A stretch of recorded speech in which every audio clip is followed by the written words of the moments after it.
ঘন কুয়াশায় ঢেকেছে দক্ষিণবঙ্গের বিভিন্ন জেলা। কুয়াশার জেরে ধীর গতিতে চলছে যানবাহন। বিভিন্ন জেলায় জেলায় এই একই ছবি ধরা পড়ছে সকাল থেকে।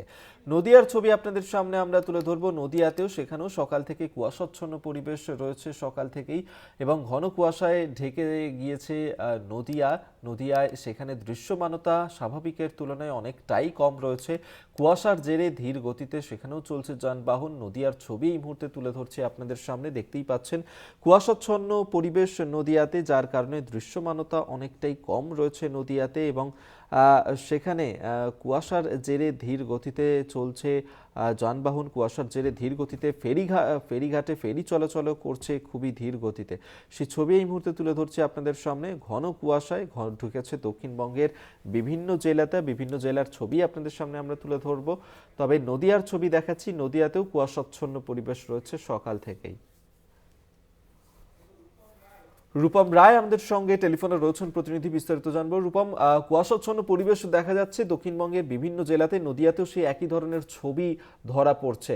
ঠিক দৃশ্যমানতা কতটা রয়েছে, কি পরিস্থিতি এই মুহূর্তে নদিয়ার?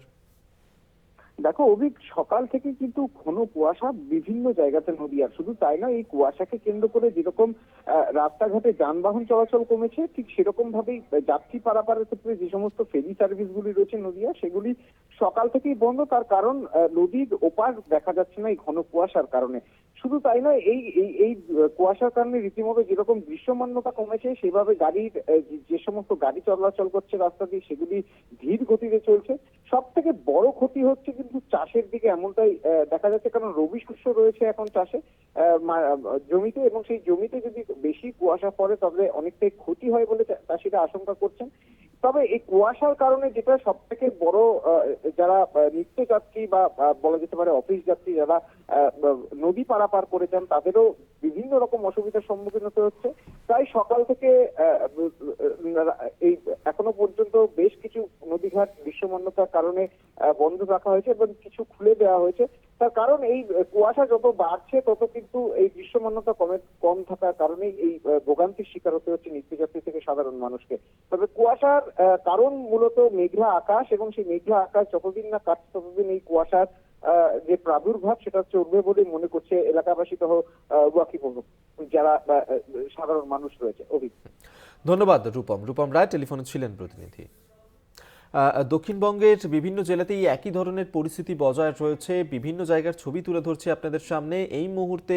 আসানসোল, ঝাড়গ্রাম এবং বর্ধমানের ছবিটা দেখাচ্ছি আপনাদেরকে। দেখতে পাচ্ছেন প্রত্যেকটা জেলাতেই প্রায় একই রকমের পরিস্থিতি। ঝাড়গ্রামের ছবিটা আপনাদের সামনে আমরা তুলে ধরছি, সেখানেও কুয়াশাচ্ছন্ন পরিবেশ। অরূপ ঘোষ আমাদের সঙ্গে টেলিফোনে রয়েছেন, প্রতিনিধি। অরূপের সঙ্গে কথা বলবো। অরূপ, আমরা দেখতে পাচ্ছি যে বিভিন্ন জায়গাতেই এই একই ধরনের কুয়াশাচ্ছন্ন পরিবেশ রয়েছে। ঝাড়গ্রামে সেখানে কি ছবি ধরা পড়ছে সকাল থেকে? দেখো, নিম্নচাপের জেরে গত দুদিন ধরে হালকা বৃষ্টিপাত হয়েছে ঝাড়গ্রাম জেলা জুড়ে। সেই আকাশ থেকে কিছুটা মেঘ সত্ত্বেই রবি আজ সকাল থেকে কুয়াশায় দখল নিয়েছে পুরো ঝাড়গ্রাম জেলার বিস্তীর্ণ এলাকা।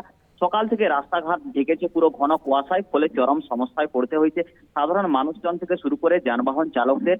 এমনকি রাস্তায় যেসব যানবাহন চালকরা গাড়ি চালাচ্ছিলেন, তারা হেডলাইট জ্বালিয়ে ধীর গতিতে চলাচল করছেন, ফলে একটা নাজেহাল অবস্থা। এমনকি ঘন কুয়াশার জেরে জরাজীর্ণ অবস্থা সাধারণ মানুষের মধ্যে।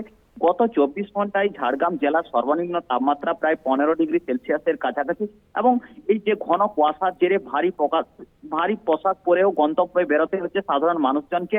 এমনকি কিছু কিছু মানুষ যারা বৃদ্ধ মানুষ রয়েছেন প্রত্যন্ত এলাকা, তারাও ইতিমধ্যে সেই শীতের আমেজ যেমন অনুভব করছেন, তেমনি অপরদিকে শীতের হাত থেকে বাঁচতে রাস্তার ধারে আগুন জ্বালিয়ে তারা আগুনও পোহাচ্ছেন। অভিজ্ঞতা। ধন্যবাদ অরূপ ঘোষ আমাদের সঙ্গে টেলিফোনে ছিলেন, প্রতিনিধি।